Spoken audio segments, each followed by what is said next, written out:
Talvez você tenha feito constantemente estas perguntas. Onde posso encontrar refúgio num mundo cheio de conflitos? Ou, como e onde posso encontrar força para vencer nesse mundo que oferece tantas derrotas? Acompanhe agora com o pastor Edson Bruno mais um programa Encontro com a Palavra.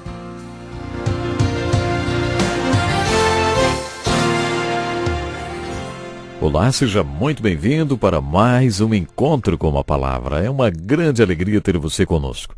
Vamos retornar ao estudo de João capítulo 14 e descobrir mais riquezas que o sermão da última ceia tem para nos ensinar. No último programa passei uma lição de casa para você.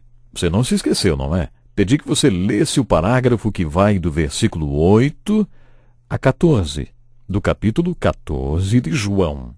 Já vimos que, na verdade, esse sermão é um diálogo que aconteceu por ocasião da última ceia.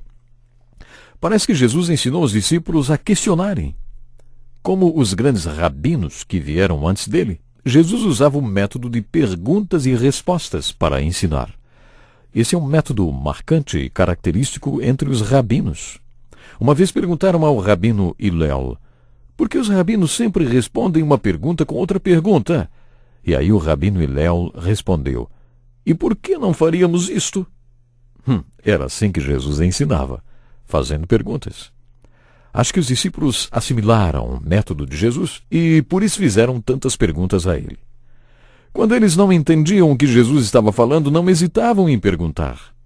Esse parágrafo que pedi que você lesse é a parte mais importante desse sermão. Pedro fez duas perguntas. Senhor, para onde vais? E, Senhor, por que não posso seguir-te agora? Jesus respondeu a esta pergunta no início do capítulo 14. Na casa de meu pai há muitos aposentos. Se não fosse assim, eu lhes teria dito. Vou preparar-lhes lugar. E se eu for lhes preparar lugar, voltarei e os levarei para mim, para que vocês estejam onde eu estiver. Pedro perguntou, Senhor, para onde vais? E Jesus respondeu, estou indo preparar um lugar. Senhor, por que não posso seguir-te agora? Porque esse lugar ainda não está pronto. Depois de responder as perguntas de Pedro, Jesus ainda acrescentou, vocês conhecem o caminho para onde vou? E desta vez foi Tomé quem perguntou, Senhor, não sabemos para onde vais, como então podemos saber o caminho? Em resposta a esta pergunta, Jesus proferiu um dos versículos mais conhecidos do Evangelho de João e de toda a Bíblia. Eu sou o caminho, a verdade e a vida.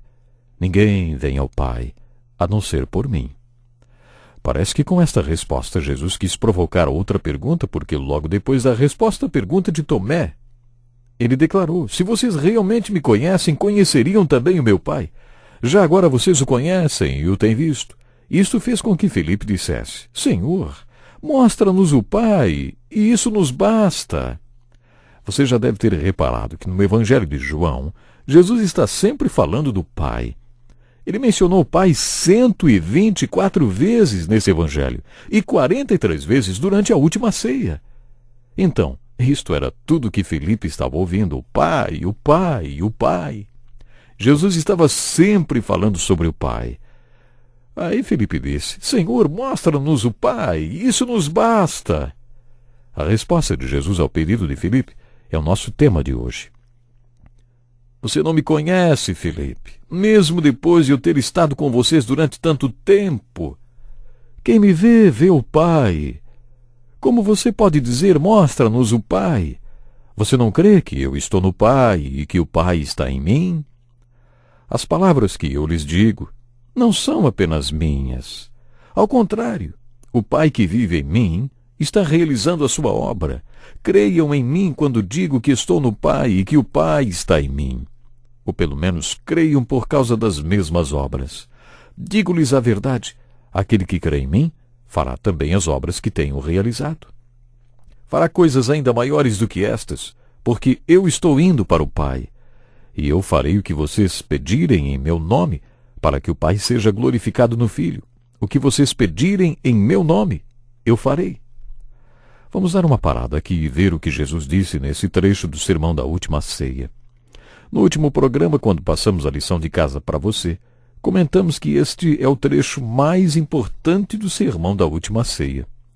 Esta reunião para a celebração da Páscoa foi um retiro que Jesus promoveu com os apóstolos antes de deixá-los e comissioná-los para levarem o Evangelho até os confins do mundo. Vou tentar resumir com minhas próprias palavras o que Jesus falou neste parágrafo. Ele disse: "Vocês já estão comigo há 3 anos e se fascinaram com as coisas que me viram fazer e com as palavras que me ouviram falar. Mas deixem-me contar algo sobre as minhas palavras e obras. Tudo o que faço mostra que eu estou no Pai, e o Pai está em mim." No capítulo 10, encontramos a seguinte afirmação de Jesus: "Eu e o Pai somos um." Imagino Jesus juntando suas mãos ao falar esta frase. Hoje talvez Jesus dissesse: "Eu e o Pai somos unha e carne. Eu e o Pai não desgrudamos. Eu e o Pai estamos sempre juntos. Eu ando com o Pai e o Pai anda sempre comigo. Estou unido ao Pai e o Pai está unido a mim. Tudo que faço e cada palavra que falo é resultado desse relacionamento que tenho com o Pai." Jesus estava dizendo que a obra do Pai estava sendo feita na terra através dele e que a palavra do Pai estava sendo anunciada através dele, porque ele e o Pai são um. Por isso, tudo que Jesus fez foi uma expressão da unidade que ele tem com o Pai. O versículo que vem em seguida é a parte mais empolgante deste parágrafo. "Digo-lhes a verdade, aquele que crê em mim fará também as obras que tenho realizado. Fará coisas ainda maiores do que estas, porque eu estou indo para o Pai." Jesus estava dizendo que os deixaria, mas pediria ao Pai que, quando isto acontecesse, o Espírito Santo fosse derramado. E agora a mensagem principal do sermão da última ceia. Quando o conselheiro vier, ou quando o Consolador vier, quando o Espírito Santo vier, se vocês forem um com ele, como eu tenho sido com o Pai, então a obra do Pai será realizada na terra através de vocês, e a palavra do Pai será anunciada através de vocês. Creio que este seja um dos maiores desafios do Novo Testamento. Tanto que Jesus afirmou: "Aquele que crê em mim fará também as obras que tenho realizado. Fará coisas ainda maiores do que estas, porque eu estou indo para o Pai." Chegamos à conclusão que Jesus queria. O que vale mais é a quantidade e não a qualidade. No capítulo 16, ele disse que tinha que deixar aquele corpo, porque assim, em qualquer lugar onde os discípulos estivessem, ele estaria não apenas com eles, mas também neles, assim como ele estava no Pai e o Pai nele.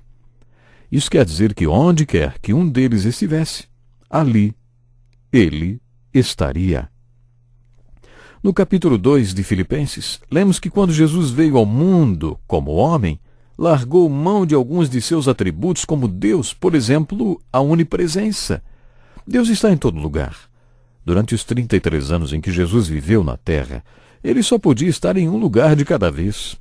Por livre e espontânea vontade, Jesus abriu mão de sua onipresença. Jesus estava dizendo que depois que acontecesse esta transição e deixasse aquele corpo terreno, os discípulos estariam em união com ele, na verdade, mais próximos do que jamais estiveram. E como Jesus estaria neles e eles em Jesus, onde qualquer um deles estivesse, Jesus também estaria. Nos versículos seguintes, lemos as seguintes palavras de Jesus: "Naquele dia compreenderão que estou em meu Pai, vocês em mim, e eu em vocês. Tudo isso lhes tenho dito enquanto ainda estou com vocês. Mas o Conselheiro, o Espírito Santo, que o Pai enviará em meu nome, lhes ensinará todas as coisas e lhes fará lembrar tudo o que eu lhes disse." Pense um pouco. Isso quer dizer que você serve a Jesus, anda com ele, e ele trabalha em você e através de você, de forma que a palavra dele é anunciada através de você, e a obra dele é feita através de você. E quando você, às 11 da noite, cai na cama, exausto, e dorme, para que suas forças sejam renovadas, do outro lado do mundo, seus irmãos em Cristo, que também estão em Jesus, e em quem Jesus também habita, estão se levantando e começando a servi-lo. Sempre existe alguém ao redor do globo servindo ao Senhor. Jesus está sempre se expressando em alguém através do seu povo. Esse ensinamento de Jesus é muito importante e está ligado a algo novo que ele disse. e eu farei o que vocês pedirem em meu nome, para que o Pai seja glorificado no Filho. O que vocês pedirem em meu nome, eu farei. Isso não quer dizer que você terá tudo o que quer. Existem alguns requisitos aqui. Você tem que pedir em nome de Jesus para que o Filho glorifique o Pai. Conforme lemos em Romanos 8:28, Deus age em todas as coisas para o bem daqueles que o amam, dos que foram chamados de acordo com o seu propósito. Se você estiver envolvido em algo que exalta Jesus Cristo e glorifica o Pai, tudo que você pedir em nome de Jesus, Ele o fará. Esses versículos são demais, são preciosíssimos. Mas Jesus não parou por aí.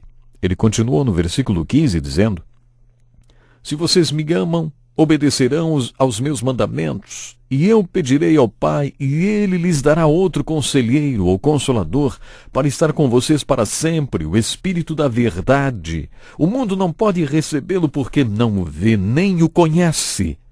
Mas vocês o conhecem, pois Ele vive com vocês e estará em vocês. Não os deixarei órfãos, voltarei para vocês. Dentro de pouco tempo, o mundo não me verá mais. Vocês, porém, me verão, porque eu vivo, vocês também viverão. Naquele dia compreenderão que estou em meu Pai, vocês em mim e eu em vocês. Quem tem os meus mandamentos e lhes obedece, esse é o que me ama. Aquele que me ama será amado por meu Pai, e eu também o amarei e me revelarei a ele. Que ensino maravilhoso para as nossas vidas! Essas palavras de Jesus fizeram com que Judas, não Iscariotes, Judas fizesse outra pergunta. Havia 2 apóstolos chamados Judas. Esse Judas fez a seguinte pergunta a Jesus: Senhor, mas por que te revelarás a nós e não ao mundo? Jesus respondeu: Se alguém me ama, obedecerá a minha palavra. Meu Pai o amará. Nós viremos a ele e faremos morada nele. Aquele que não me ama não obedece às minhas palavras. Essas palavras que vocês estão ouvindo não são minhas, são de meu Pai, que me enviou. Observe que nos versículos 15 e 16 Jesus diz: Se vocês me amam, obedecerão aos meus mandamentos. E eu pedirei ao Pai, e ele lhes dará outro consolador, para estar com vocês para sempre. Que ensino preciosíssimo esse, não é verdade? Finalizando o programa de hoje, eu quero lhe fazer uma pergunta. Você tem prazer em obedecer aos mandamentos do Senhor? Você tem prazer em que a palavra de Deus viva em você cada momento? Pense nisso. Até o próximo programa. Que lição importantíssima. Obrigado, Pastor Edson Bruno. Prezado ouvinte, coloque em prática o que você ouviu aqui. Sem dúvida, sua vida será grandemente abençoada. Este é um estudo escrito pelo Dr. Dick Woodward, na voz do Pastor Edson Bruno. Escreva-nos e solicite o material. Nosso endereço é Encontro com a Palavra, Caixa Postal 2011, CEP 89201-970, Joinville, Santa Catarina. Até o nosso próximo Encontro com a Palavra.